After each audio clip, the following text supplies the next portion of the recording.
Oke, ini kan udah ada Kak Jiba ya. Mau langsung dimulai aja atau gimana Kak Jiba?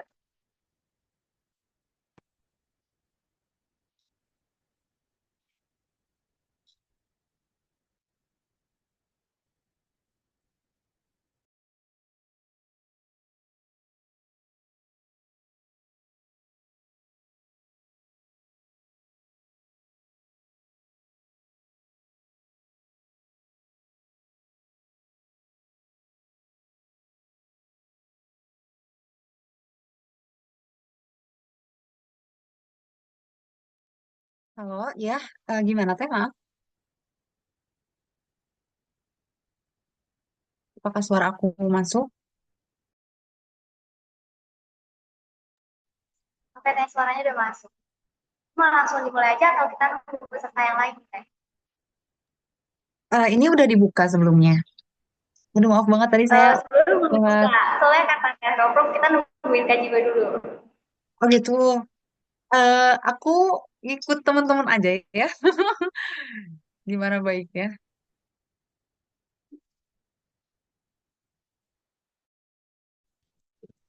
Baik. Oke, bismillah. Assalamualaikum warahmatullahi wabarakatuh. Alhamdulillahirabbil alamin wa nasta'in wa ala umuri wadin. Wassalatu wassalamu ala anbiya'i wal mursalin wa ala alihi wa sahbihi ajmain. Amma ba'du. Alhamdulillahirabbil alamin, puji syukur kita panjatkan kepada Allah Subhanahu wa taala karena pada sore hari ini kita diberikan rezeki kesehatan dan kesempatan untuk berkumpul dalam suasana ngabuburit yang insya Allah sangat bermanfaat nih. Salawat salam semoga tercurah kepada Nabi kita Nabi Muhammad Shallallahu Alaihi Wasallam, teladan terbaik sepanjang masa.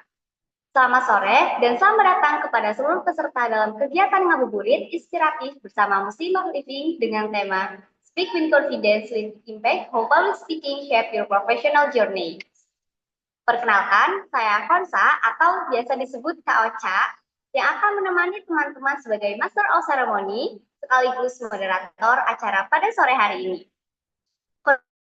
Mau siapa ya Teh? Ini Teh Roprop kan lagi sakit. Sebenarnya Teh Roprop yang menjadi MC utama, tapi karena beliau lagi sakit, jadi kita doakan semoga Teh Roprop segera pulih dari sakitnya dan semoga bisa beraktivitas seperti biasanya. Semoga sesi menjelang waktu berbuka ini bukan hanya menjadi pengisi waktu, tetapi juga menjadi momentum untuk upgrade diri dan menambah insight baru, khususnya dalam dunia public speaking. Mari kita buka acara pada sore kali ini dengan membaca basmalah bersama. Bismillahirrahmanirrahim. Lanjut ke acara berikutnya, pembacaan tilawah Al-Quran. Diharapkan kepada peserta juga ikut menyimak bacaan tilawah Al-Quran. Kepada Teh Roprof, dipersilakan untuk share screen Teh.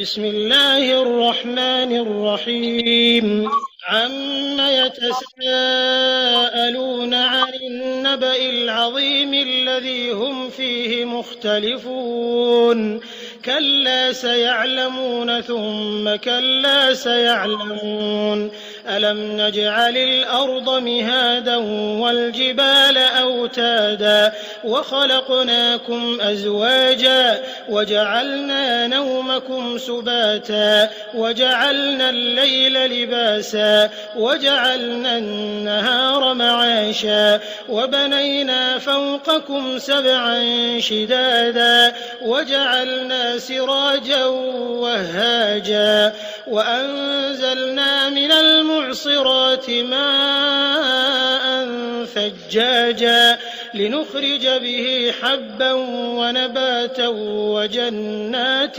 ألفافا إن يوم الفصل كان ميقاتا يوم ينفخ في الصور فتأتون أفواجا وفتحت السماء فكانت أبوابا وسيرت الجبال فكانت سرابا إن جهنم كانت مرصادا للطاغين مآبا لابثين فيها أحقابا لا يذوقون فيها بردا ولا شرابا إلا حميما وغساقا جزاء وفاقا إنهم كانوا لا يرجون حسابا وكذبوا بآياتنا كذابا وكل شيء أحصيناه كتابا فذوقوا فلن نزيدكم إلا عذابا إن للمتقين مفازا حدائق وأعنابا وكواعب أترابا وكأسا دهاقا لا يسمعون فيها لغوا ولا كذابا جزاء من ربك عطاء حسابا رب السماوات والأرض وما بينهما الرحمن لا يملكون منه خطابا يوم يقوم الروح والملائكة صفا لا يتكلمون إلا من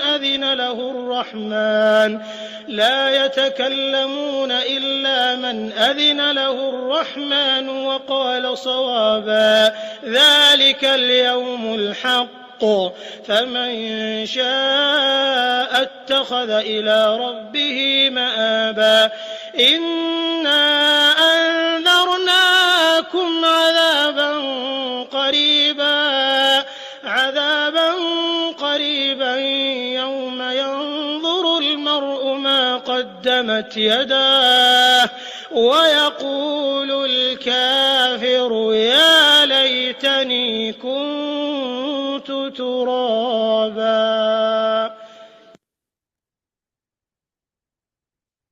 Ya, alhamdulillah. Semoga dari bacaan Al-Quran tadi kita bisa mengambil hikmahnya ya. Sambil menunggu waktu berbuka nih, kan kita sharing-sharing ya Kak. Nah, kita bisa nih ngobrol-ngobrol tentang tema kita public speaking. Seringkali kita tuh punya ide bagus, kita punya potensi yang besar, bahkan kemampuan yang sangat luar biasa. Tapi tantangannya adalah bagaimana sih cara kita menyampaikannya dengan percaya diri dan memberi dampak bagi orang lain. Melalui sore ini, kita akan belajar bahwa public speaking bukan hanya soal berbicara depan umum, tapi tentang juga membangun personal branding dan membuka peluang karir yang begitu luas. Dan tentunya sesi ini akan dipandu oleh narasumber yang luar biasa. Ada Kak Apoteker Syifa Amelia Putri, Sarjana Farmasi CPS, seorang farmasis sekaligus profesional public speaker yang telah aktif berbagi ilmu dan pengalaman dalam pengembangan komunikasi profesional. Silakan Kak bisa memperkenalkan diri nih biar kita saling kenal. Oke, Bismillahirrahmanirrahim. Halo teman-teman semua. Iya tadi terima kasih ya. Ini dipanggilnya Teh Ocha. Dipanggilnya Teh siapa? Teh Wansa, Teh Ocha. Teh Ocha nggak apa-apa, kawan saya juga nggak apa-apa. Teh Ocha Oh, aja nggak deh apa. biar simple. Oh iya, soalnya tadi disampaikan sama Teh Rorop katanya panggilnya Teh Ocha aja. Ya mungkin makasih banget ya buat teman-teman semua udah ngundang di sharing apa kali ini gitu ya. Dan makasih juga tadi Teh Ocha udah ngebuka dengan sangat baik gitu. Sebelumnya, bentar. Pas suara aku jelas, jelas ya? Oke. Udah jelas. Ya mungkin izin memperkenalkan diri ya teman-teman semua seperti yang tadi sudah disampaikan sama Kak Ocha gitu. Mungkin nanti sesi perkenalan lebih lanjutnya bakal aku sampaikan juga tapi aku mau ngucapin makasih tadi udah ngucapin makasih dan juga mungkin salam kenal buat teman-teman semua. Semoga dapat ilmu yang bermanfaat.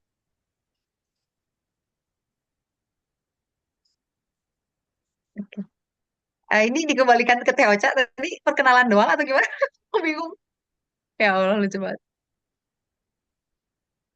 Langsung ke Oke, materi aja kenalan. Teh. Enggak, nanti kita mau baru langsung materi aja nggak apa-apa sih Kak. Tapi kita kenalan dulu nih kayak mungkin Kakak lulusan apa, udah punya pengalaman apa aja nih ceritanya. Oke. Ya teman-teman jadi udah aku pengen ketawa. Ya, jadi perkenalkan ya teman-teman tadi udah diperkenalkan juga gitu. Aku adalah seorang apoteker. Kayak kenapa ya gitu seorang apoteker, tapi kok diundang gitu kan? Jadi salah satu narasumber yang sebenarnya cuma berbagi pengalaman mungkin ya, berbagi pengalamannya sebagai public speaker gitu. Ya sebenarnya aku bukan public speaker yang emang influencing atau kayak gimana ya teman-teman gitu, tapi saya pribadi adalah nggak enak ya saya ya, aku pribadi tuh kebetulan memiliki pengalaman yang cukup lama di bidang Master of Ceremony ataupun moderator gitu, dan juga mungkin pernah beberapa kali mengisi mengenai training-training dari public speaking ini gitu. Dan kalau misalkan teman-teman dari Salman, ini kayaknya basisnya di Salman kan ya rata-rata gitu. Nah, di Salman ini kayaknya mungkin udah apa tuh namanya udah beberapa kali gitu ya mungkin pernah lihat dari aku gitu. Ini seperti itu perkenalannya teh. Nanti aku ada sesi perkenalannya lagi mungkin ya biar lebih dekat. Ya, Masya Allah ya, Kak. Ya, Masya Allah banget nih, Kak. Selamat datang kami ucapkan kepada Kak Syifa dan terima kasih ya, Kak, telah meluangkan waktunya untuk berbagi inspirasi di tengah suasana Ramadan ini. Tanpa berlama-lama ya, Kak, biar kita waktunya singkat juga nih, biar kita bisa ngobrol banyak, kita bisa langsung ngobrol aja. Kepada Kak Apoteker Syifa, Amelia Putri, Sarjana Farmasi PS, kami persilakan untuk menyampaikan materi. Ya terima kasih ya Teh Ocha, Masya Allah untuk kesempatannya dan juga buat teman-teman semua. Sebelumnya aku izin buat share screen ya.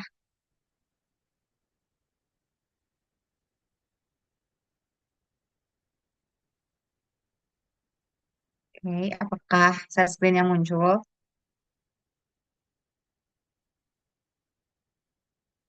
Oke, Sudah kayaknya muncul, Kak. muncul ya. Ya, siap. Ya, teman-teman semua, Bismillahirrahmanirrahim. Assalamualaikum warahmatullahi wabarakatuh. Salam kenal buat teman-teman semua ya, gitu. Alhamdulillah, kita sore ini bisa berkumpul dan juga bertemu mungkin ya dalam forum ini. Yang sebenarnya sih aku gak nyangka bakal seserius ini.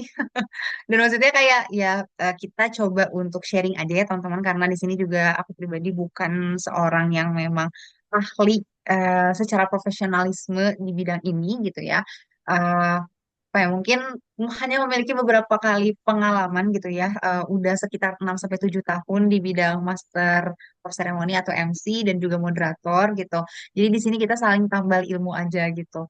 Nah, tapi boleh dong coba di kolom chat pengen coba di aku pengen profiling dulu teman-teman tuh di sini sebenarnya kebutuhan teman-teman untuk belajar public speaking tuh lebih ke arah mana sih gitu. Apakah kayak buat karir atau misalkan pengen menggali menjadi MC tadi gitu atau mungkin jadi moderator atau mungkin sebenarnya untuk personal branding gitu. Nah, kita coba ya gitu sambil berjalannya pematerian ini nanti sambil ditulis aja di kolom chat gitu.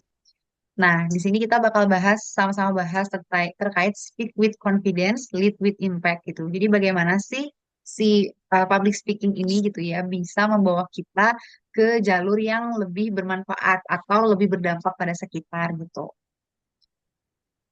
Nah, oke, jadi teman-teman kenalin ya. Ini mungkin tadi sedikit perkenalannya. Kalau tadi sih versi yang kayak bener-bener formal banget tuh, apoteker sih Pak. Kayak, aduh aku agak aneh juga mendengarnya gitu ya. Jadi teman-teman kenalin ya gitu. Aku Syifa Amelia Putri, tapi biasanya dipanggil Jiba. Ya betul, aku adalah seorang apoteker gitu ya. Tapi sebenarnya basic keilmuanku itu, ya bener sih apoteker apa ya namanya ya, bukan bukan basic ilmuwan kali ya. Eh Banyak berkecimpungnya gitu justru di bidang tadi gitu Master of Ceremony gitu atau enggak nge-voice over gitu bahkan ya nge-momod juga gitu. Nah, karena di sini juga aku masih sama-sama belajar jadi ya semoga ada ilmu yang bisa didapatkan di sini dan juga ada timbal balik gitu buat teman-teman ke depannya. Oke, boleh next. Nah, kenapa sih public speaking itu penting gitu? Nah, di sini juga kayaknya aku percaya teman-teman di sini ada yang emang udah memulai gitu ya jadi MC atau mungkin jadi moderator atau mungkin kalau secara ininya bahkan sesederhana presentasi di kelas gitu. Nah, jadi kita klasifikasikan kalau public speaking itu memang penting ya teman-teman gitu. Kenapa? Karena dari setiap lini kehidupan kita, bahkan di keluarga pun gitu ya, cara kita berkomunikasi itu kan penting banget gitu. Nah, kita sebut aja itu adalah public speaking. Walaupun, nah, public speaking itu kan kita kenal sebagai seni berbicara di depan umum gitu. Nah, di mana takaran kesuksesan gitu ya seseorang untuk melakukan public speaking itu adalah ketika orang-orang tuh mampu menangkap apa yang kita sampaikan gitu. Jadi, nggak cuma kita tuh cuma sekedar nyampein aja dari A sampai Z gitu. Tapi orang-orang sekitar kita tuh nggak ngerti gitu. Hah, apa sih gitu? Walaupun kita gaya bahasanya udah bagus banget, udah oke banget, tapi orang-orang tuh nggak paham gitu. Ini orang tuh sebenarnya ngomong apa gitu. Nah, makanya gitu, public speaking itu adalah seni gitu. Nah, seni itu kan perlu apa ya? Kalau kata kita bumbu-bumbu gitu di dalamnya. Nggak cuman ya apa ya? Kita sampaikan secara penyampaian yang emang ya udah gitu. Enggak gitu. Tapi ada beberapa hal yang emang orang-orang juga jadinya bikin mereka tuh tertarik gitu untuk menyampaikan apa yang kita eh sampaikan gitu, menyampaikan, apa tuh namanya, me- menyimak apa yang kita sampaikan gitu. Nah, aku boleh deh nih buat atensi, aku pengen tahu dulu nih teman-teman tuh kira-kira dari mana ya gitu asalnya. Jadi sempet nanya juga kan kebutuhan teman-teman tuh dari mana. Tapi yang paling gampang deh gitu. Masalah itu dari mana sih? Boleh dong coba di kolom chat pengen tahu. Nah, kalau hal-hal kayak gitu ya, itu tuh berupa atensi juga gitu. Jadi itu adalah suatu hal yang membuat teman-teman tuh jadinya fokus juga gitu. Misalkan, oh aku dari Bandung, oh aku dari Tasikmalaya, oh berarti kan tandanya teman-teman tuh menyimak ya gitu, menyimak si pematerian tersebut atau enggak menyimak public speaking tersebut. Nah itu adalah salah satu indikator dari public speaking gitu. Nah, tapi karena aku ngerti kok, sekarang teman-teman mungkin nggak bisa bener-bener stay di laptop karena sekarang lagi menuju berbuka, yang which is kayak orang-orang tuh Iya, lagi cari-cari takjil, gitu. Orang lagi cari takjil, ada yang biasanya lagi masak ngabuburit juga. ya. Iya betul, jadi kayak lagi ngabuburit gitu kan. Jadi nggak apa-apa, mungkin aku tandai gitu ya, sharing kali ini sebagai ya satu arah. Maksudnya lebih mostly ke satu arah juga nggak masalah gitu. Karena tadi kita tahu kesibukan teman-teman yang pengen cari ilmu juga, tapi ya terbatas karena kita bentar lagi berbuka gitu. Nah, jadi intinya public speaking tuh kayak gitu sih guys. Jadi kita menyampaikan sesuatu, tapi orang-orang tuh harus paham dengan apa yang kita sampaikan. Itu.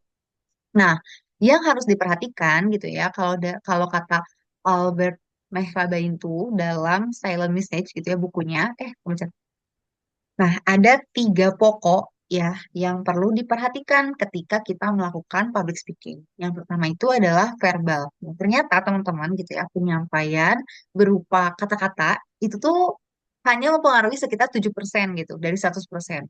Nah, kenapa gitu ya? Karena sebenarnya dengan bahasa yang mudah dimengerti ataupun tidak dimengerti itu tuh nggak terlalu penting. Nah, kita bakal bahas selanjutnya. Nah, yang mempengaruhi kedua adalah vokal. Nah, justru teman-teman, intonasi, tone suara, emphasize gitu ya, speed control gitu ya, itu tuh bakal lebih berpengaruh dibandingkan apa yang kita sampaikan. Contohnya ya gitu. Ada orang-orang yang sebenarnya dia itu apa ya namanya?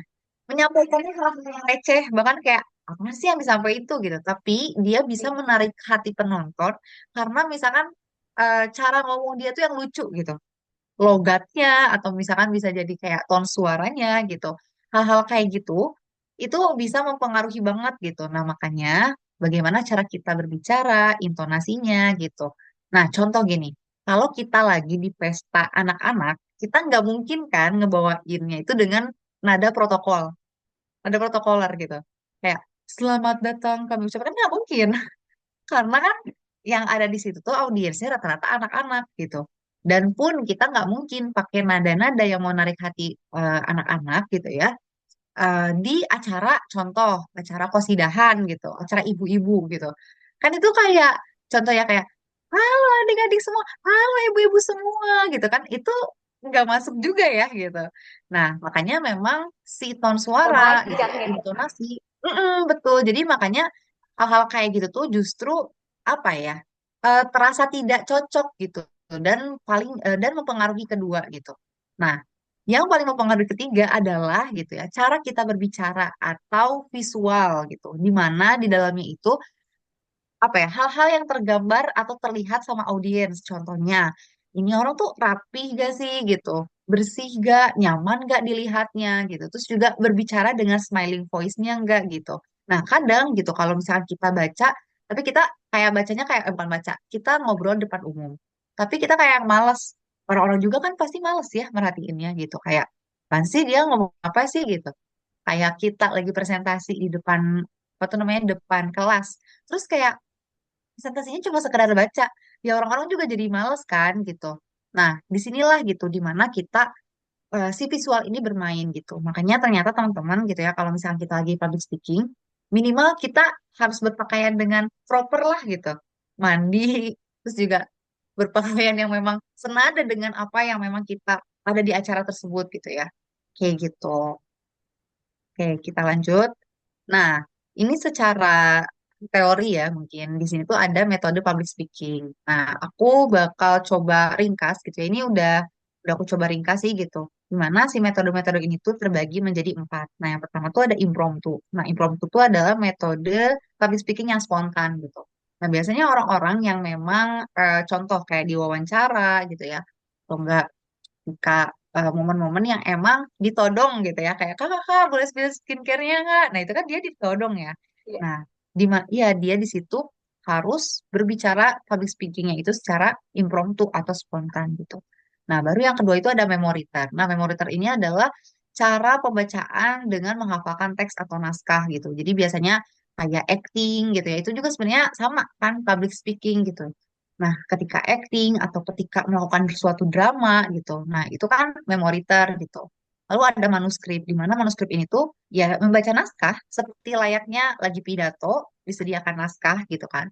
Jadi membaca, tapi mungkin beberapa kali matanya ke audiens gitu. Baca ke audiens lagi gitu. Kayak gitu. Ataupun bener-bener full baca, contohnya kayak protokol gitu, ya, protokoler gitu. Nah, itu adalah manuskrip. Nah, terus ada nih teknik yang emang paling direkomendasikan gitu, yaitu adalah extempor atau naskah yang memang disediakan, tapi fokusnya itu ke poin-poin gitu. Jadi teman-teman nggak harus kayak mantengin terus gitu ya si naskahnya baca ataupun dihafalkan juga enggak. Nah, tapi ketika teman-teman lihat gitu ya, ada poin-poin di situ, teman-teman langsung kayak ingat gitu apa yang mau disampaikan. Nah, ini adalah teknik yang biasanya dipakai oleh MC ataupun kalau moderator sih biasanya suka jelas ya ada bacaan di situnya juga gitu ya. Tapi mungkin poin-poin juga bisa. Nah, terus juga kalau mau wawancara gitu. Walaupun sebenarnya teman-teman nggak apa ya, nggak ngelihat naskah gitu ya. Kalau dalam dunia pekerjaan nggak lihat naskahnya, tapi teman-teman tuh udah mengetahui poin-poin yang kira-kira bakal ditanyakan sehingga teman-teman tuh bisa jawab gitu. Karena udah punya apa ya kayak catatan sebelumnya. Nah, ini sangat direkomendasikan untuk menjadi public speaker sebenarnya. Kalau misalkan dalam kutip gitu ya, public speakernya itu adalah public speaker yang emang public speaker depan umum gitu. Kayak gitu. Nah, kita next.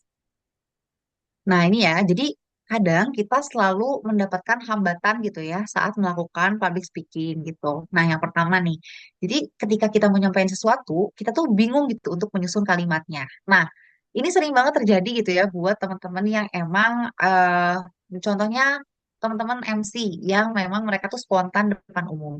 Jadi di kepala tuh udah tahu mau ngomong A, tapi tiba-tiba belibet jadi B gitu. Terus akhirnya bisa jadi muter-muter gitu. Nah, ini bisa kita siasatin gitu dengan apa? Pertama, mungkin buat teks gitu ya. Terus juga kita buat poin-poin gitu. Dan yang paling penting adalah kita harus gladi dulu gitu. Apalagi kalau misalkan yang jam terbangnya itu belum tinggi. Jadi kan perlu untuk latihan ya. Nah, latihan ini tuh penting banget gitu. Apalagi kalau misalkan latihannya itu dipandu sama teman-teman yang udah lebih ngerti. Nah, itu gitu ya, yang pertama. Terus ada lagi hambatan yang sering banget ditemui ya di lapangan, yaitu adalah gugup atau demam panggung gitu. Nah, ini wajar banget gitu ya teman-teman, karena di dalam tubuh kita tuh kita memiliki mekanisme di mana saraf simpatik kita tuh bakal lebih aktif ketika kita merasa deg-degan. Contohnya, kalau misalkan kita lagi ngerasa takut ya, sirkulasi di jantung itu dia akan melebar, pembuluh darah tuh akan melebar dan jantung kita tuh kan lebih cepat gitu memompanya. Jadi bahas kesehatan, ya boleh lah ya apa namanya nyambung sedikit gitu ya. Nah, ketika kita ada momen-momen kayak gitu ya, kita akan lebih merasa gugup, merasa takut gitu ya. Bahkan ada yang sampai gugupnya tuh gak cuman kayak gugup terbata-bata gitu, tapi sampai pingsan gitu. Ya, itu kenapa? Karena wajar, itu adalah mekanisme tubuh kita ketika menghadapi rasa takut gitu. Nah, jadi gimana sih gitu ya cara mengatasinya? Itu harus dikasih haknya dulu. Maksudnya haknya dulu tuh gimana? Ya kita sebelum lagi melakukan public speaking itu makan dulu gitu kan. Terus juga insya Allah gitu ya, kalau misalkan kita udah latihan gitu ya, kita udah mempersiapkan dengan baik gitu, minimal kita bisa punya gambaran gitu ketika nanti hari H medan itu seperti apa. Nah, itu akan meminimalisir rasa gugup atau demam panggung. Nah, terus yang selanjutnya gitu ya, perubahan acara yang mendadak. Nah, ini tuh enggak selalu terjadi saat nge-MC aja, ataupun saat ngemoderator gitu ya. Atau misalkan gitu, teman-teman lagi presentasi di kelas gitu ya. Awalnya presentasinya tuh ditontonnya sama satu dosen. Tiba-tiba ditontonnya sama 7 dosen. Nanti kita panik banget ya, kebayang gitu kan. Ini kayak mana gitu kan. Nah, apa yang harus dilakukan? Tentunya harus rileks ya gitu. Kita benar-benar harus banyak apa ya namanya? Banyak melakukan improvisasi gitu. Improvisasi di sini tuh nggak harus kayak nambah-nambahin doang, tapi juga ya kita harus bisa menyesuaikan diri kita gitu. Kayak oh fleksibel kalau misalkan ada dosen sebanyak itu, berarti kita harus lebih apa ya? Lebih lebih lebih apa ya? Maksudnya harus lebih disesuaikan lagi gitu ya. Terus juga, nah kalau di sini tuh ini yang aku tuliskan itu fokus ke MC mungkin ya. Jadi kita harus banyak ide atau inisiatif. Ya misalkan contoh gitu ya, ketika tiba-tiba pematerinya nggak jadi datang gitu. Nah, kita harus nyiapin kayak ice breaking juga gitu. Kita harus siap dengan perubahan tiba-tiba itu. Atau kita bisa jadi eh, tiba-tiba kita jadi nanya-nanya ke peserta gitu. Pokoknya kita harus banyak inisiatif. Terus juga kita harus keep in touch dengan panitia lain gitu ya. Kalau dalam fokusnya dalam MC gitu. Nah, di mana si panitia lain ini tuh kan dia yang bakal mengkoordinir acara ya. Kebayang kalau misalkan kita nggak ngerti jalannya acara tersebut tuh kayak gimana gitu. Ya udah kita langsung aja gitu maju gitu ya tanpa tanpa mengetahui atau tanpa tektokan sama panitia tersebut. Itu kan eh, parah juga ya. Kayak tiba-tiba misalkan kata panitia, bukan kata panitia, harusnya di acara tersebut tamu undangan tuh eh, jadinya si A, tapi yang diketahui MC adalah si B. Terus kita tiba-tiba manggil si B. Nah, itu kan kayak, lah tamu undangannya kan A gitu, kenapa yang dipanggil B? Nah, itu sering banget kejadian gitu. Makanya harus keep in touch dengan panitia yang lain. Oke. Nah, oh ya teman-teman, kalau ada yang mau ditanyakan, itu boleh banget gitu ya. Langsung aja. Bentar, sebentar ya. Ya, boleh banget untuk langsung aja ditanyakan di kolom chat ya, gitu. Karena kita juga apa ya, menghemat atau meminimalisir waktu ya, karena sebentar lagi berbuka. Jadi bisa banget untuk langsung dilakukan sekaligus gitu. Jadi kalau ada pertanyaan bisa banget untuk langsung aja ditanyakan ya. Nah, ini adalah beberapa tips juga gitu ya. Apa yang harus dilakukan? Sebenarnya tadi tipsnya udah disampaikan, tapi ini adalah tambahan. Nah, yang pertama itu adalah memvalidasi diri bahwa gugup itu normal. Jadi kita nggak usah kayak menyangkal ah ya Allah ini gimana aku takut ini udah gugup gitu. Nah itu nggak apa gitu. Kayak tempatkanlah rasa kecewa satu ruang kecewa di hati kalau emang eh, kita tuh bisa jadi gugup gitu. Kita tuh bisa jadi gugup dan itu tuh nggak apa-apa gitu. Nah gimana caranya agar tidak gugup? Tadi udah disampaikan ya sebelumnya gitu. Tapi yang paling penting adalah kita harus melakukan persiapan yang tepat gitu. Ya gimana? Dengan tadi dengan latihan, terus juga memiliki teks gitu ya atau mungkin bisa jadi kita minta tolong ke teman gitu untuk dengerin dong gitu ya ini aku mau presentasi besok dengerin dong besok aku mau seminar gitu ya kira-kira udah ada yang kurang atau misalkan ada yang perlu ditambah nggak ya gitu. Nah terus yang ketiga adalah melakukan teknik grounding. Nah teknik grounding ini tuh bisa beda-beda sebenarnya gitu ya. Nah, senam wajah terutama itu sih yang paling sering itu senam wajah. Senam wajah juga banyak ada A I U E O gitu ya ada senam A I U E O ada juga senam misalkan singa gitu, ada juga senam gigit-gigit pensil. Nah, itu penting banget ternyata teman-teman. Sering banget kita ngerasa kayak ngapain sih gitu-gitu doang gitu ya. Enggak, enggak serius. Contoh, ketika kita di depan panggung gitu ya, itu kita pasti bakal banget ada momen-momen kayak kalau lidah tuh kayak gitu. Nah, itu tuh bisa Aku jadi karena gitu. peragangan otot, iya kan, Kak Ocha gitu. Jadi otot-otot di wajah tuh Iya. kadang suka tiba-tiba keras, ya kan? Nah, jadinya tuh Ya. eh, hal tersebut tuh bisa sebenarnya ditanggulangi dengan tadi, misalkan contohnya gitu ya, eh 8 set atau 5 set gitu ya, gigit-gigit pensil gitu kayak enggak. Nah, itu tuh bisa efektif gitu. Terus misalkan kayak tadi gitu, muka singa gitu atau senam wajah, jadi kayak yang gitu-gitu. Suka lihat gak sih yang kayak A, I, U, E, E, gitu-gitu. Itu terkesan lucu, tapi sebenarnya itu tuh sangat dibutuhin sama MC gitu. Nah, Teman-teman bisa cek teknik grounding itu apa aja. Banyak sebenarnya gitu ya, dan itu sangat ngebantu banget gitu. Nah, terus yang keempat adalah mengubah mindset gitu ya. Mindset itu aku mau dinilai menjadi aku mau bermanfaat. Nah, kadang kita kalau udah di depan gitu ya, orang tuh kadang nggak peduli sebenarnya. Mereka tuh nggak mau benar-benar memperhatikan kita gitu kan. Nah, Iya, tapi karena kita berpikirnya, wah aku takut nih orang lain tuh bakal merhatiin aku nggak ya? Orang lain tuh bakal gimana-gimana nggak ya gitu ya? pandangan. Jadi ada mindset-mindset kayak gitu tuh yang akhirnya membuat kita jadinya ngerasa kayak, wah aku di sini harus perfect nih gitu. Aku harus sempurna gitu.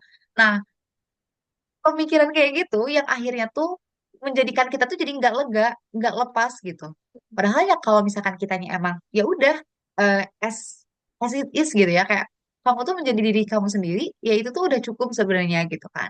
Nah makanya mindsetnya harus diubah, yang tadinya kita dinilai jadi ya kita memang di sini hadir pengen bermanfaat gitu. Kita pengen bener-bener apa ya, melakukan sesuatu tuh karena orang lain tuh bukan cuman menilai kita gitu. Tapi ya itu juga karena ya kita pengen dapat kebermanfaatan dari situ gitu. Nah, itu. Nah, terus yang kelima adalah banyak melakukan bahasa tubuh gitu. Nah, tangan gini jalan ke kiri kanan itu tuh selain menjangkau audiens tapi juga kan merilis rasa gugup kita gitu karena kita tuh banyak gerak. Anyway, kalau dalam kesehatan gitu ya, banyak gerak itu dia akan merilis hormon dopamin. Nah, hormon dopamin itu gitu ya, semakin banyak dirilis, dia itu akan melepas stres gitu. Nah, jadi makanya ya tidak serta-merta kayak kalau kita banyak gerak itu ya cuman biar ada bahasa tubuh, enggak, tapi juga dia akan mengurangi tingkat kegugupan kita gitu.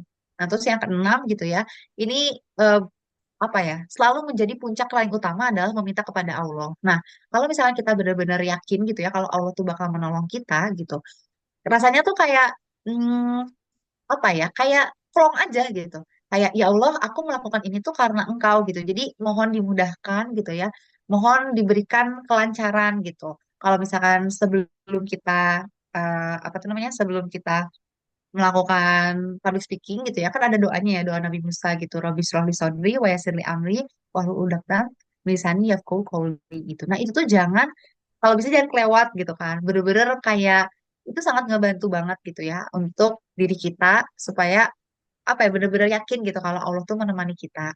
Nah itu ya untuk tips tambahannya. Nah sekarang kita masuk ke sini.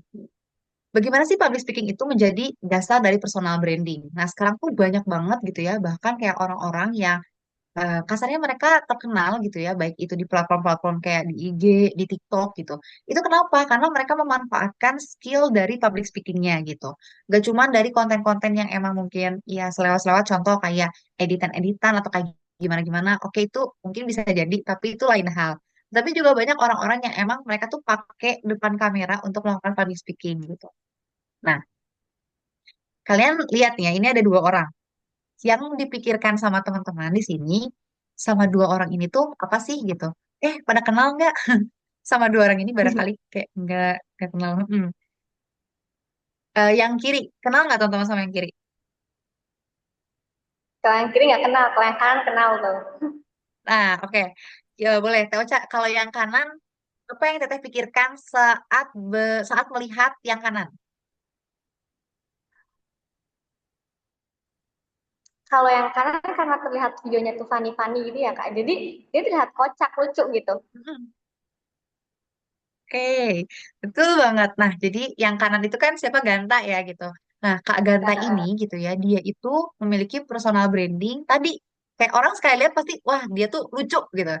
Dia pasti nah, lucu sih gitu. Karena video-video atau personal branding yang ditampilkan di platform-platform dia gitu tuh yang lucu-lucu gitu kan.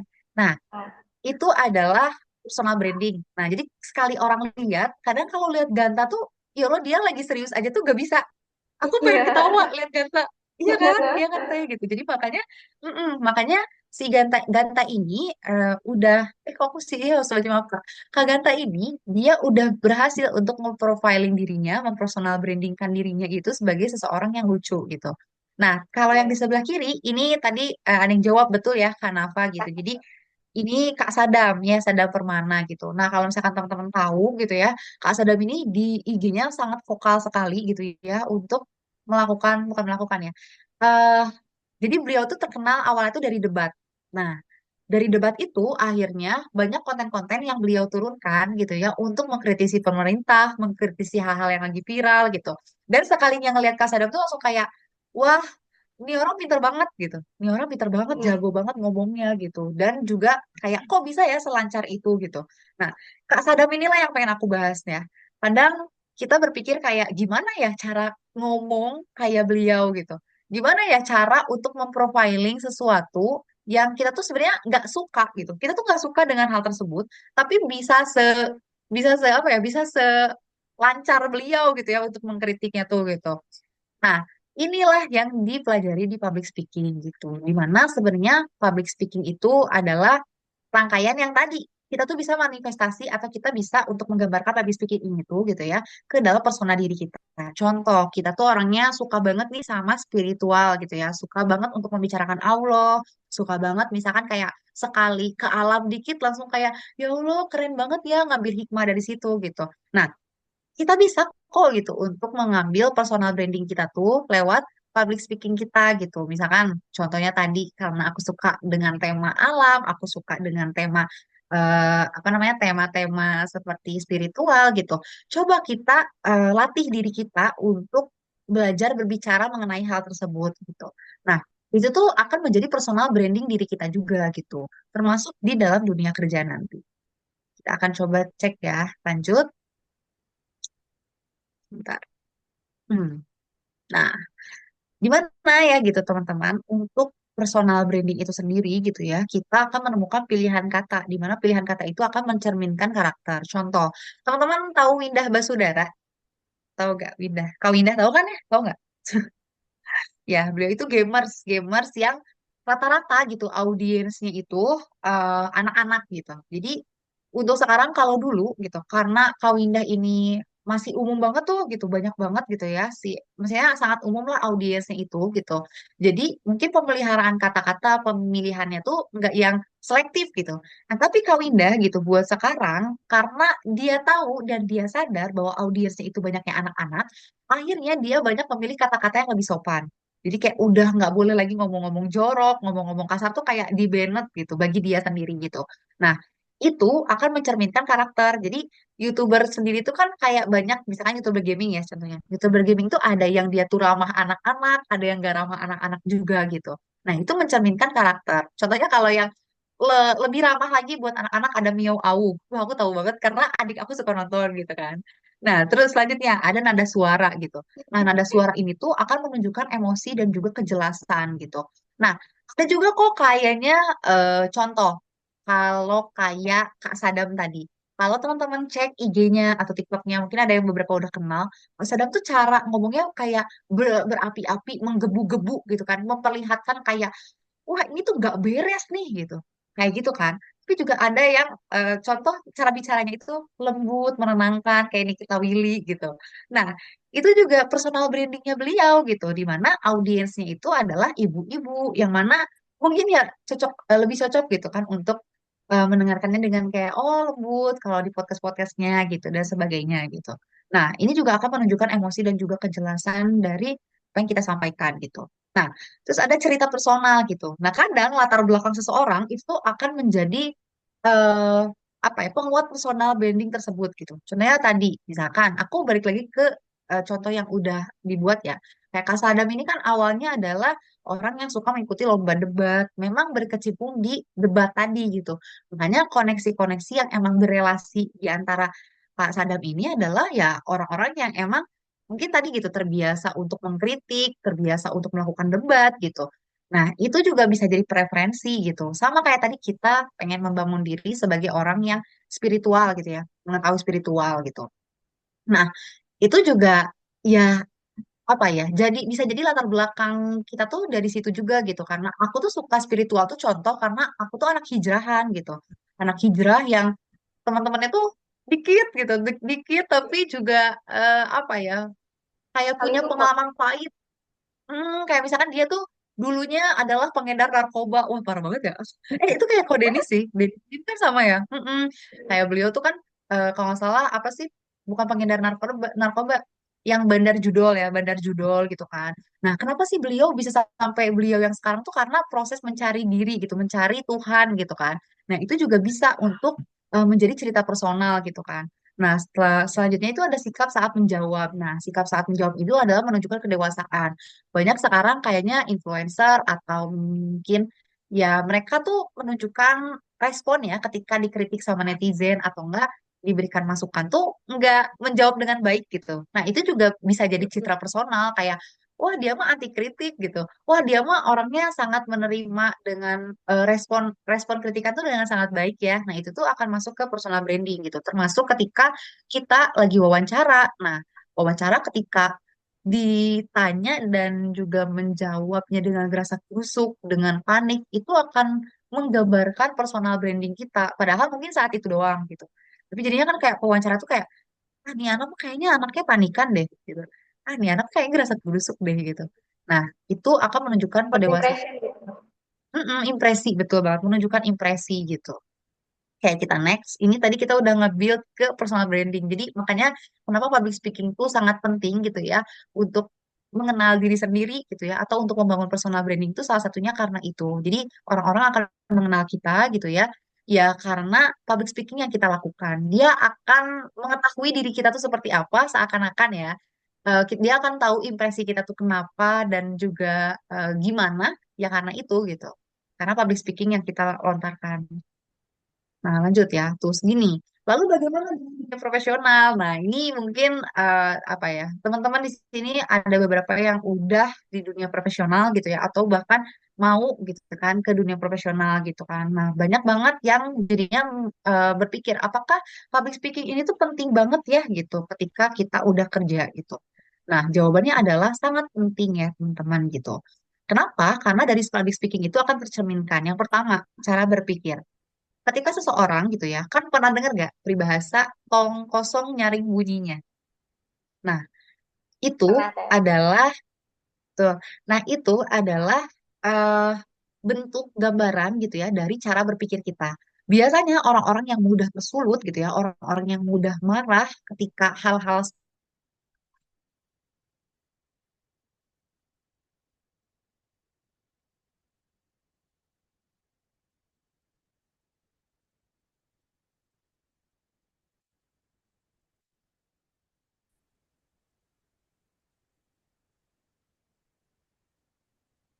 oke, teman-teman maaf. Oke, ini maaf ya tadi keputus, sempat keputus nggak? Iya tadi Sempat bentar mati teh. soalnya. Iya tadi bentar teh. Oke, bentar ya. Sip, kita lanjutin lagi ya, gitu. Nah, itu tuh cara yang mana tadi cara berpikir ya gitu. Nah, orang-orang yang biasanya mudah tersulut atas sesuatu yang sebenarnya itu hal-hal receh gitu kan. Nah, itu kan jadi membuat kita berpikir gitu kayak apaan sih nih orang gitu kan. Kok dia gitu aja marah gitu atau enggak hal-hal yang sebenarnya nggak perlu untuk kita respon gitu kan. Kita jadi tahu oh ternyata dia adalah orang yang mudah mudah apa ya kayak tubuh pendek gitu kan.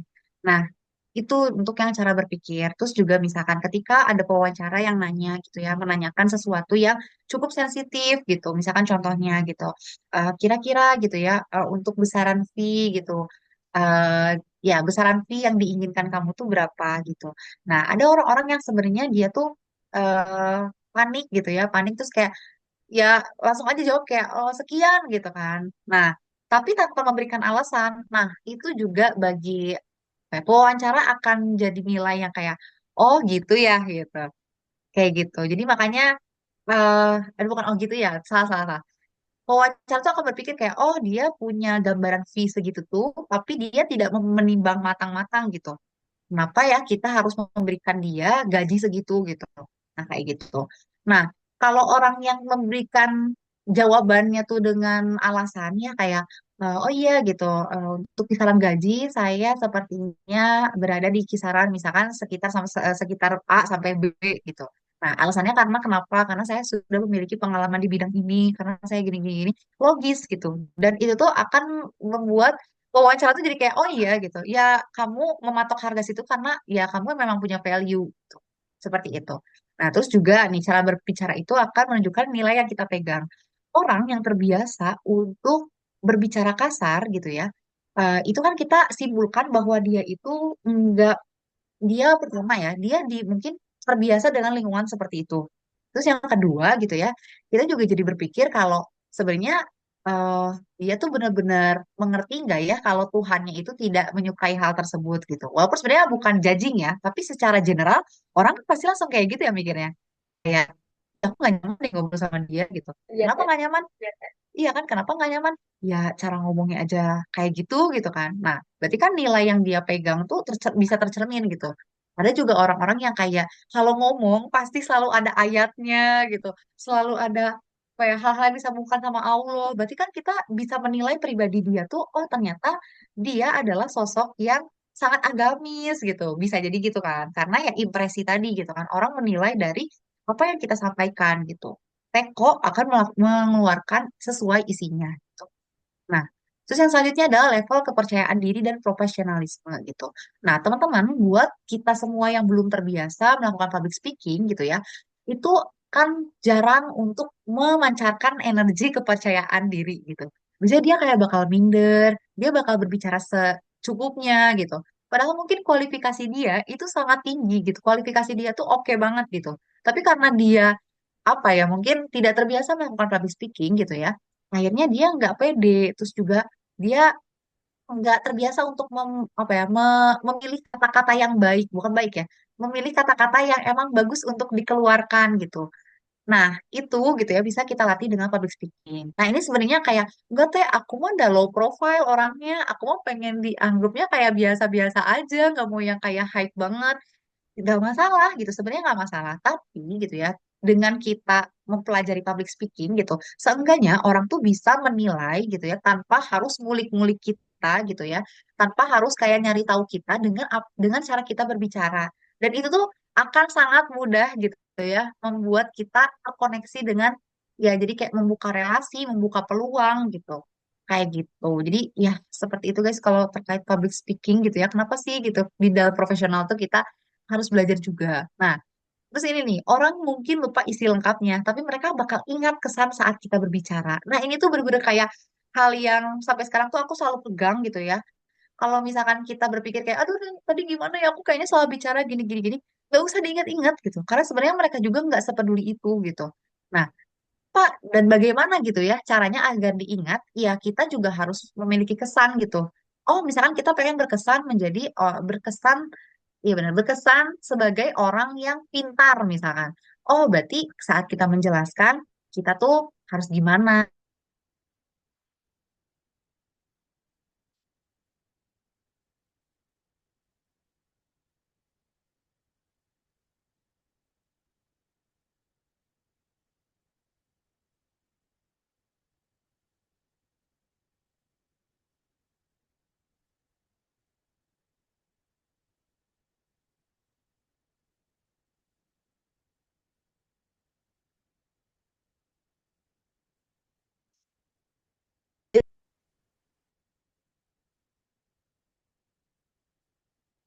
Kayaknya ada kesalahan jaringan ya sama Teh juga.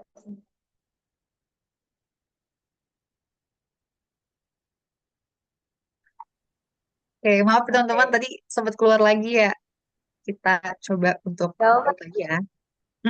Maaf ya. Ini sinyalnya lagi kurang bagus. Kayaknya si apa listriknya lagi mati-mati. Oke. Nah, jadi pada akhirnya gitu ya teman-teman, fokus aja sama apa yang mungkin bisa kita kerahkan.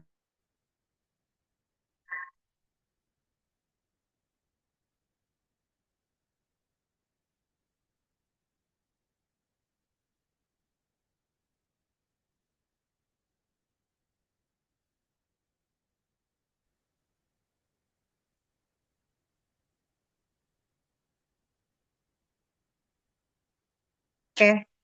Aduh, maaf teman-teman. Ya Allah. Ini aku masih share screen nggak? Masih ya? Masih Teh. Iya. Oke. Maaf ya, ya Allah ini kayaknya sinyalnya lagi jelek Ini di apa-apa. rumah. Oke. Nah, jadi kita nggak usah capek-capek gitu ya mendengarkan apa yang orang lain mau pikirkan atau orang lain mau nilai gitu. Karena ya tugas kita mah bukan itu gitu. Kita nggak akan bisa untuk menutup mulut semua orang, tapi kita bisa untuk menutup telinga kita gitu. Jadi buat teman-teman, jangan pernah takut untuk melakukan public speaking gitu. Ini kenapa jadi ini ya closing statement ya? Ya, pokoknya jangan pernah takut untuk melakukan. Jangan takut untuk melakukan public speakingnya gitu. Karena belajar itu nggak dosa. Yang dosa itu adalah ketika kita nggak pernah mau coba. Kayak gitu. Nah, kita lanjut terakhir gitu ya. Kalau contoh di dalam penerapan karir gitu ya, contohnya gitu. Ini banyak sebenarnya, cuman ini contoh aja ya. Ketika presentasi kerja gitu, apa sih yang memang perlu kita lakukan gitu ya untuk membuat audiens kita tuh benar-benar percaya sama kita. Nah, bukan cuma apa namanya narasi-narasi aja sebenarnya ini kebalik. Bukan cuma narasi gitu ya, tapi juga kita harus menyampaikan sebuah data gitu. Nah, kalau misalnya lagi presentasi, itu tuh kan membuat mereka tuh jadi percaya, oh dari mana sih si data ini gitu ya. Nah, kita harus mendeliver lah si narasi-narasi tersebut tuh harus kayak dicombine sama si data-data gitu. Nah, terus setelah itu ada ketika meeting gitu. Nah, ketika kita lagi pertemuan secara profesional, kita tuh harus jelas berbicaranya. Terus juga singkat, tapi menghasilkan lepak. Maksudnya gimana? Ada hal yang bisa diambil dari apa yang kita sampaikan gitu. Nah, kalau kita ngobrol sama atasan, atasan kita tuh bisa jadi ngomong gini, lu tuh mau ngomong apa sih gitu. Nah, itu jangan sampai kita ada di posisi kayak gitu gitu karena kita terlalu berbelibet gitu ya kasarnya. Nah, terus yang ketiga gitu ya adalah ketika kita interview tadi ya, jawaban kita tuh terstruktur dan juga meyakinkan. Nah, gimana sih cara kita untuk menjawab terstruktur dan meyakinkan? Pertama, kita harus memprediksi apa aja yang bukan lagi, apa aja yang kira-kira keluar dari pertanyaan wawancara itu. Nah, terus juga kita harus yakin dengan jawaban kita. Jadi jangan kayak, gitu, gitu. Itu tuh HRD tuh akan melihat setiap hal yang kita lakukan. Bahkan kita kayak banyak batuk, banyak banyak kayak gitu-gitu aja tuh kayak bagi HRD tuh kayak apa sih gitu? Kenapa ya dia kayak gitu? Oh dia kayaknya gugupan. Oh dia gimana gimana gitu. Nah itu kan sangat berpengaruh. Makanya kita harus belajar public speaking itu salah satunya ya itu gitu. Nah, terus yang terakhir gitu ya, ada personal brand digital. Nah, ini juga sekarang kenapa aku masukin dia di karir gitu ya. Karena sekarang tuh digital tuh sangat-sangat bisa dibilang kayak fondasi yang sangat tinggi banget gitu ya ketika kita melangkah ke dunia profesional. Selain karena itu bisa apa ya, memunculkan personal branding kita gitu ya. Tapi ternyata juga gitu ya lewat digital ini sendiri gitu. Banyak kebermanfaatan yang bisa dilakukan gitu. Nah, ketika di tempat kerja pun pasti orang-orang tuh sekarang kayaknya udah banyak deh yang kayak melakukan live. Nah, contohnya ini sekarang webinar gitu. Ada konten edukatif juga gitu. Nah, ini bisa banget gitu untuk diterapkan gitu ke personal brand digital kayak gitu. Nah, sekarang selesai gitu ya. Nah, ini belajar public speaking itu sama dengan berinvestasi gitu ya. Jadi ya semakin lama dipupuk, maka akan semakin bernilai. Nah, jadi teman-teman kalau ditanya kapan sih kita harus mulai untuk belajar public speaking, jawabannya adalah sekarang. Jadi tidak lain dan tidak bukan gitu ya. Jangan dinanti-nanti. Ya, sekarang kalian udah bisa untuk belajar. Dan belajarnya dari mana gitu ya. Dari mana aja gitu. Bahkan kalian lihat bukan kamera, lihat ke ini, ke kaca Termin. itu bisa banget. Jadi kayak self talk kayak gitu juga itu sangat bisa gitu kan. Karena itu bakal sangat bermanfaat gitu buat kita ke depannya. Nggak cuma buat orang-orang sekitar kita, tapi juga buat diri kita sendiri. Karena orang lain, impresi pertama seseorang ketika melihat kita itu adalah dari penampilan. Nah, impresi keduanya adalah lewat cara kita berbicara. Jadi semangat teman-teman untuk belajar public speaking gitu ya. Insya Allah Allah akan selalu bantu untuk siapapun yang mau belajar gitu. Nah, jadi ada pertanyaan. Nah, sekarang kita masuk ke sesi tanya jawab ya gitu. Semoga ada ilmu yang teman-teman bisa ambil gitu. Nah, ini Oke. kita mungkin baca-baca dari yang dari chat ya, Teh. Boleh, boleh. Tadi udah ada banyak ya yang nanya-nanya ya. Ya, ini dari yang nanya-nanya nih. Mm-mm. Aku bacanya, Teh. Boleh, boleh. Oke, pertanyaan pertama nih dari Kak, Kak Nafa. Kak mau tanya, kan ini lagi puasa nih. Nah, kalau diminta jadi moderator acara sharing akademik di siang hari yang audiensnya itu rawan ngantuk, itu harus gimana sih, Kak? Nah, keberhubung audiensnya ini biasanya mahasiswa nih, Kak. Gimana nih, Kak? Oke, wah ini aku suka banget sama pertanyaan praktikal kayak gini. Karena ini bisa langsung diimplementasikan gitu ya. Iya, serius, aku suka banget. Nah, buat Kak Nafa dan juga teman-teman gitu ya, ada cara yang paling mudah gitu ya, membuat teman-teman itu biar gak ngantuk, yaitu adalah ice breaking. Sumpah itu ice breaking tuh kayak jalan ninja banget gitu ya. Nah, ice breakingnya harus kayak gimana gitu? Apakah ice breakingnya harus lari-larian? Enggak, sama sekali enggak gitu ya. Sebenarnya dengan teka-teki gitu ya itu juga bisa banget gitu. Atau enggak, misalkan gitu, kita buatlah ice breaking yang dia tuh jadinya ngobrol sama teman sebelahnya. Coba pandang-pandangan dengan teman sebelahnya gitu. Nanti pegang pundak teman sebelahnya gitu. Teman-teman jangan ngantuk. Nah, itu kan hal kecil ya gitu. Itu bisa gitu ya ice breaking. Atau enggak, pokoknya kita sebagai MC atau moderator harus menyiapkan ice breaking sih gitu. Itu buat cadangan. Nah, terus yang kedua adalah kita nanya audiens tiba-tiba. Nah, itu tuh gampang banget. Misalkan contoh kayak gini. Cung, siapa yang tadi makannya sama nasi goreng? Misalkan nanti kan ngacung gitu ya gitu. Atau enggak, Cung, siapa yang tadi rumahnya paling jauh? Nah, nanti kan mereka ngacung juga. Nah, itu dinamakan atensi. Jadi yang kedua tuh adalah atensi. Perbanyak eh, interaksi dengan audiens. Itu namanya atensi gitu ya. Terus yang ketiga gitu ya, ada juga nih caranya tuh yang paling oke tuh kayak gimana? Itu apa sih? Ice breaking, atensi, sama satu lagi tuh adalah oh ini itu sebenarnya masuk ke ice breaking juga sih gitu. Kayak misalkan boleh semuanya berdiri, digerakkan tangannya gitu-gitu. Nah itu juga sebenarnya sama gitu ya. Itu membuat teman-teman tuh jadinya nggak ngantuk gitu. Oh ini maaf, yang ketiga tuh yang kepikiran maaf di kepala aku ini kasih reward kalau emang ada hadiah gitu ya. Coba sama teman-teman tuh kayak kayak teman-teman yang paling ini nanti akan mendapatkan hadiah umroh misalkan. Wih, nah itu bisa banget tuh. Aku juga mau ya itu mah ya. Ya, jadi itu bisa Iya. banget sih untuk membuat teman-teman tuh kayak stay awake dan juga jadinya kayak mantengin terus gitu. Tapi yang paling kunci adalah cara kita untuk menyampaikan ke mereka gitu. Ya kayak udah tahu merekanya, udah tahu jamnya adalah jam ngantuk gitu ya. Tapi kita nyampeinnya kayak pelan-pelan. Kita kayak ya udah. Nah, itu kan kayak gimana ya ya tidak sesuai juga ya gitu pasti nanti mereka kan kayaknya ya makin ngantuk jadi kitanya harus semangat kitanya harus kayak ngajak ketawa gitu kitanya harus kayak eh apa tektokannya dapet loh gitu mungkin kayak gitu ya kira-kira jawabannya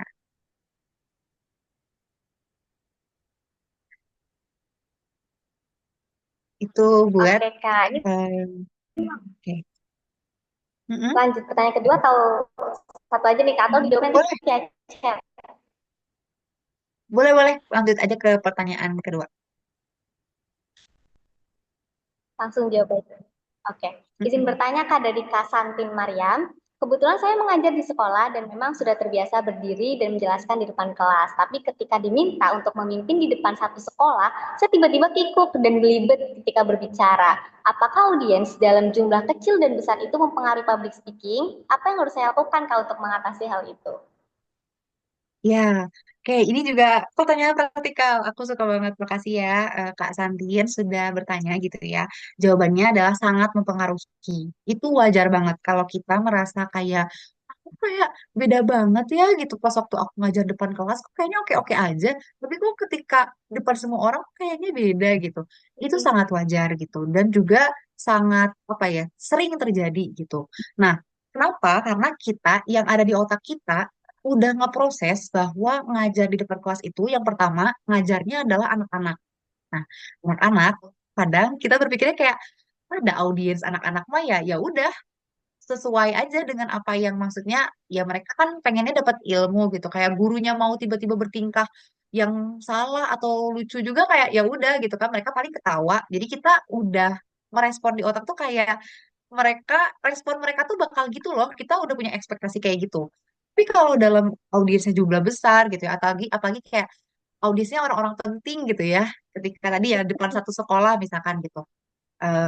misalkan ada audiens penting lah salah satunya guru gitu ya guru senior atau apa pasti kita kan ngerasa kayak duh aku takut salah ngomong duh aku pengen gini aku kayaknya harus mengeluarkan yang terbaik gitu nah semakin diri kita berpikir kalau kita pengen mengeluarkan yang terbaik pasti di situ kita bakal ada pressure atau bakal ada tekanan gitu kan nah disitulah gitu Jadinya kita bakal kerasa kayak deg-degan dan juga lebih gugup gitu. Nah, walaupun tadi audiensnya pun nggak harus kayak orang yang lebih di atas kita kayak anak-anak walaupun tapi jumlahnya banyak, pasti ada tekanan itu wajar gitu. Itu yang pertama. Yang kedua adalah kita harus ngobrol sama diri kita sendiri. Sebenarnya kita udah mempersiapkannya itu sesiap apa sih gitu. Kalau misalkan kitanya kayak depan kelas, itu kan rutinitas ya kayak. Jadi kalau rutinitas pasti akan berulang. Dan core memori di otak kita akan berpikir kayak ini memang udah jadi kebiasaan aku, jadi ya udah gitu. Tapi kalau di depan semua orang, kita pasti berpikirnya kayak, wah harus base nih, harus yang terbaik nih gitu. Siapannya juga nggak boleh main-main nih gitu. Nah tapi kalau misalkan kitanya siapannya kayak, oh ya udah aku udah biasa ngajar depan kelas, jadi harusnya nanti depan semua orang juga biasa aja. Jadi kita nggak benar-benar mempersiapkan. Nah itu juga bisa jadi suatu masalah. Maksudnya bisa jadi kayak oh ya pasti bakal kerasa beda gitu. Nah, jadi memang harus benar-benar mempersiapkan gitu. Harus benar-benar tahu medan gitu. Nah, mungkin ya itu pengalaman buat Kak Santin gitu. Ketika tadi tahu depan kelas dan perbedaannya dengan depan semua orang, ya berarti kita harus lebih mempersiapkan lagi ya gitu. Nah, itu yang kedua. Terus juga yang ketiga mungkin ya gitu.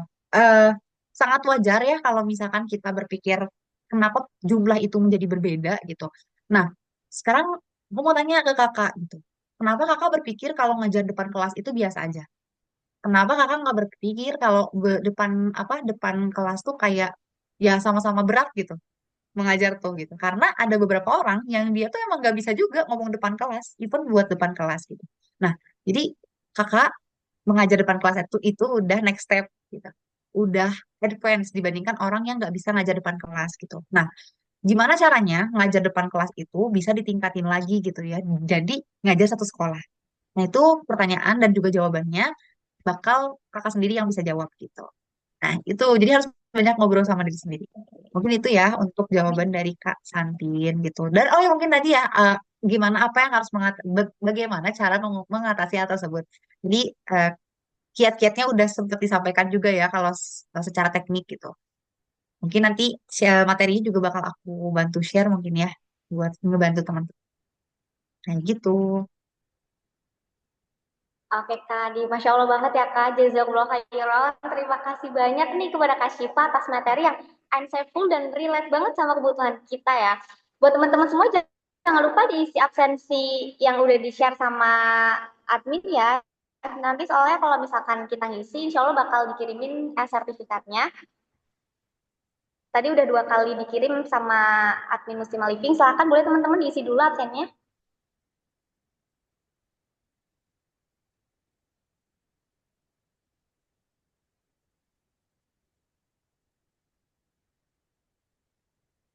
Ini satu penanya lagi ya Kak.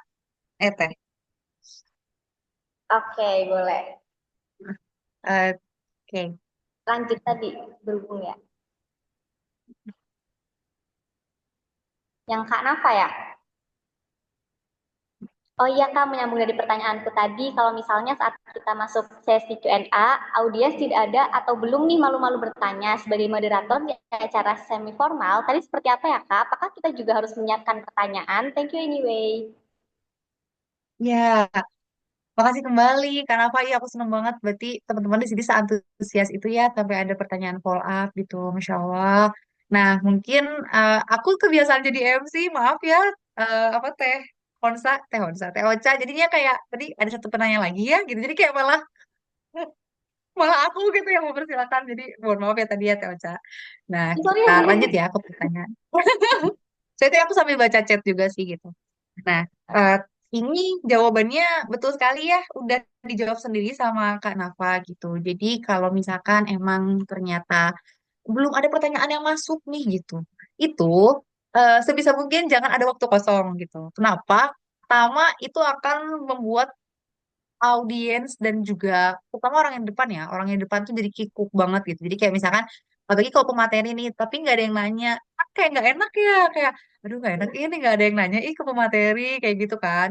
Nah jadi cara mengatasinya itu adalah salah satunya tadi gitu, kita menyiapkan pertanyaan. Nah itu bisa banget gitu ya, atau enggak kita coba untuk ngulas sedikit kait materi tadi gitu. Jadi kayak misalkan, oke gitu. Misalnya gini, oke, dipersilakan kepada penanya gitu misalkan. Tapi nggak ada yang nanya, terus ya udah gitu kayak, oke baik. Nah mungkin sambil kita menunggu pertanyaan dari teman-teman gitu, Kak boleh dong tadi aku kan aku kan mencatat ya kayak gitu terkait materi alalalala. Oh ini semi formal ya? Oh semi formal ya? Bisa sih semi formal, tapi ya bahasanya aja tinggal di switch ya. Kayak misalkan tadi saya sempat mencatat gitu ya, ada poin-poin yang sebenarnya itu sangat luar biasa banget gitu. Nah itu boleh boleh nggak Kak kira-kira dijabarkan lagi gitu. Jadi dijabarkan lagi tuh jadi kayak kita tuh memberikan respon dari pemaparan yang disampaikan oleh kakaknya.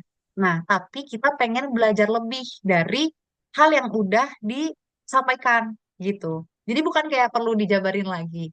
Enggak gitu. Jadi tadi opsinya itu adalah kita memberikan pertanyaan cadangan, atau yang kedua gitu ya, kita bisa untuk tadi merespon materi yang udah disampaikan gitu.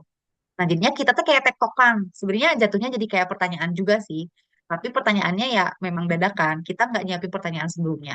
Nah, kayak gitu. Itu tuh bisa banget dan itu sangat-sangat disukai oleh pemateri gitu. Karena tandanya kita, oh sebagai MC tuh kita tahu lapangan, kita berusaha untuk eh apa ya, menyesuaikan lah, menyesuaikan keadaan di sana gitu. Jadi jawabannya adalah betul, betul banget ya. Siapkan pertanyaan sama mungkin tadi bisa untuk respon gitu.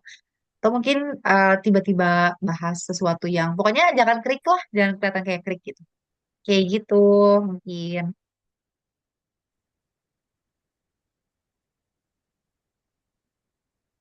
Mungkin aku kembalikan ya ke Teh Ocha. Ini aku izin untuk copot share screen-nya. Oke. Oke, ini udah nggak ada pertanyaan lagi ya, Kak. Mungkin kalau Ya misalkan ada udah. teman-teman yang mau nanya, mungkin boleh ini chat sama Teh Jiba ya, Teh, di Instagram. Ya, boleh, boleh banget. Boleh, boleh. Teman-teman boleh ya kalau misalkan ada ya maksudnya pengen belajar lebih atau pengen kayak, aku besok ada jadi MC nih, boleh nggak gitu minta untuk direspon atau gimana? Nanti aku boleh banget untuk menyediakan Jimit ya. Nanti kita Jimit itu juga boleh banget gitu. Nah, teman-teman bisa ke ini ya, Siva MLPT. Ya, maksudnya buat kontak aku gitu. Oke, Teh, ini nggak kerasa ya, Teh, kebersamaan kita sore hari itu udah sampai di penghujung acara, sekaligus menemani waktu menjelang berbuka puasa. Tapi sebelum kita tutup, kita dokumentasi dulu ya, teman-teman. Oke, semuanya senyum kamera. Satu, dua, tiga.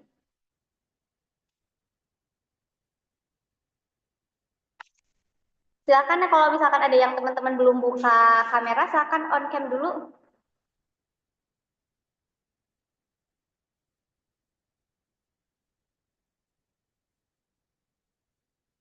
Oke, kafenya Azahra.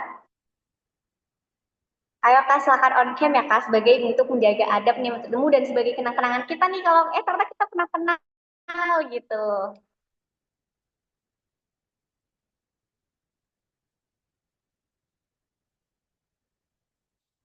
Oke, Kak Santin Maria mungkin belum on cam nih, sama Kak Maisa, Kak Zuha sama Kak Raufa ya. Oke, kita ambil foto dulu ya. Kita itu lagi satu, dua, lagi satu, dua,